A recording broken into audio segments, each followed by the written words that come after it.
Hey there, welcome to the next Q&A video.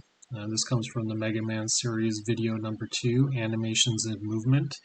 The question asked is, while moving to the same direction, can the movement speed be increased by 1 every half of a second? And when the player stops or collides with something, can the movement speed be set back to the initial value? So this video answers that question. So yes, it can. And the way we're going to do it, let's just take a look at what we're going to have at the end. So this is basically project 2, just to remove some stuff out of it, just trim it down. And so we're going to have Mega Man start running. And so he's hustling through the scene. He maxed out at 6.5. And we're going to run the opposite direction. We're going to jump. And you can see as he lands, he has to start over and pick up speed again. Or if I stop, pick up speed, jump. And if we go over to him, we have these options under the section called Accelerator Running. And what I'm going to do is I'm going to change the gear shift delay to 1 second, and we're going to increment half a unit. And so let's go with that and see what that looks like. You can see he's slowly picking up speed.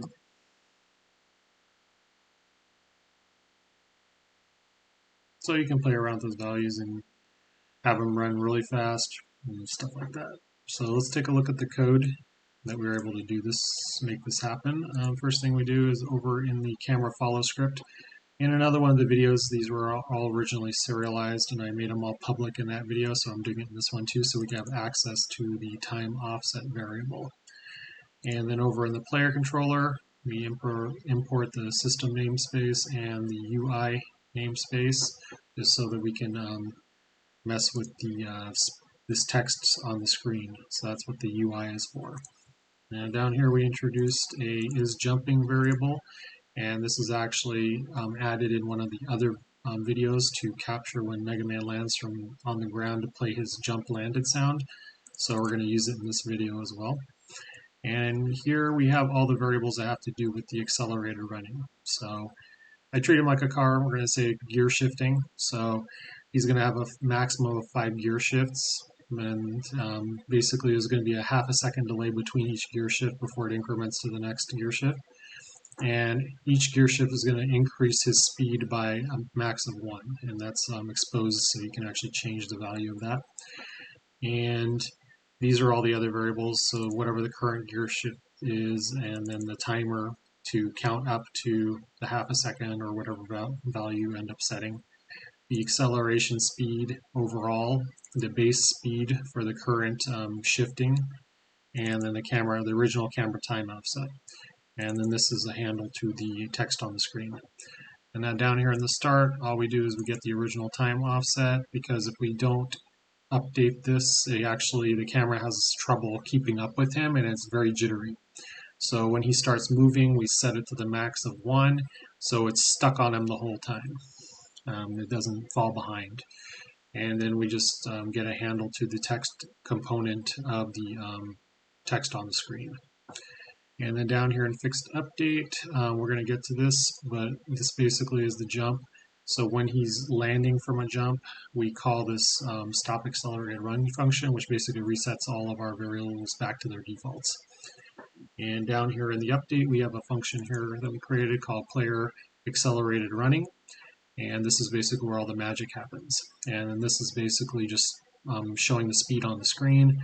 We use the speed of his velocity x, and we just set the absolute value of that. So even if he's going left, it's still a positive number on the screen, because if he goes left, this is actually negative. And then we go down here. Inside of his movement function, all we're doing is this is when he goes left. Normally it was originally negative move speed. Well, we add on the acceleration to his his actual move speed. That's when he's normal, and we negate that.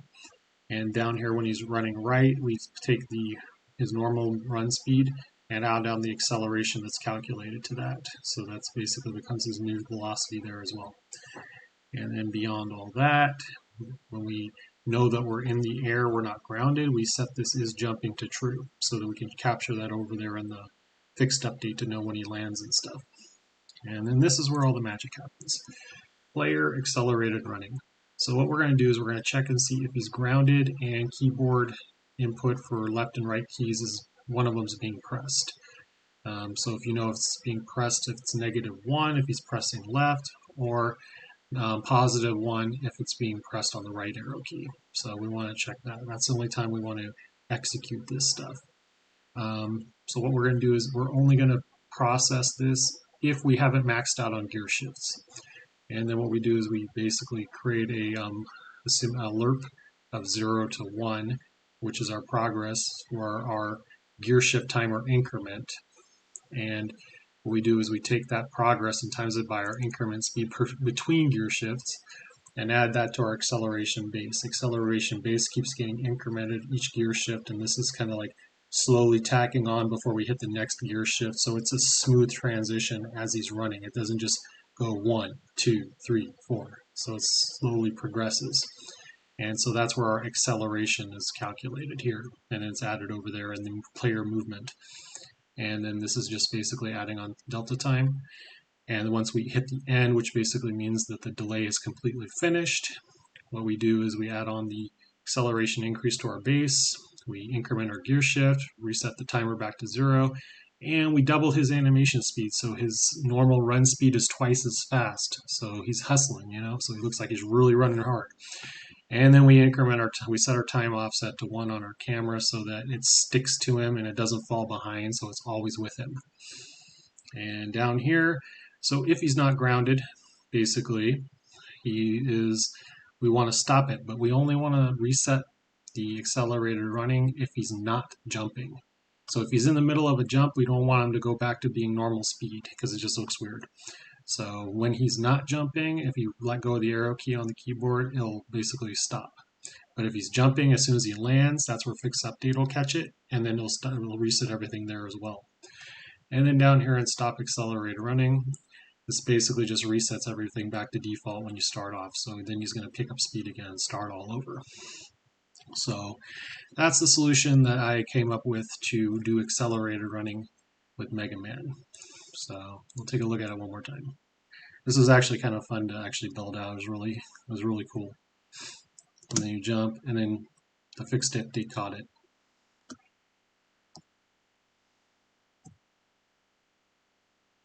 The camera looks a little jaggedy a little bit as soon as it jumps up to 1, so you could probably work on that somehow, figuring out how to smoothly transition up to the max when he gets to a certain point. But that's probably like for another video if you're wanting to do something like that. Anyway, so if you found it useful, give it a thumbs up if you like it, and subscribe. This is part of our Mega Man series that we're building out little by little. So I'll catch you in the next video. Bye.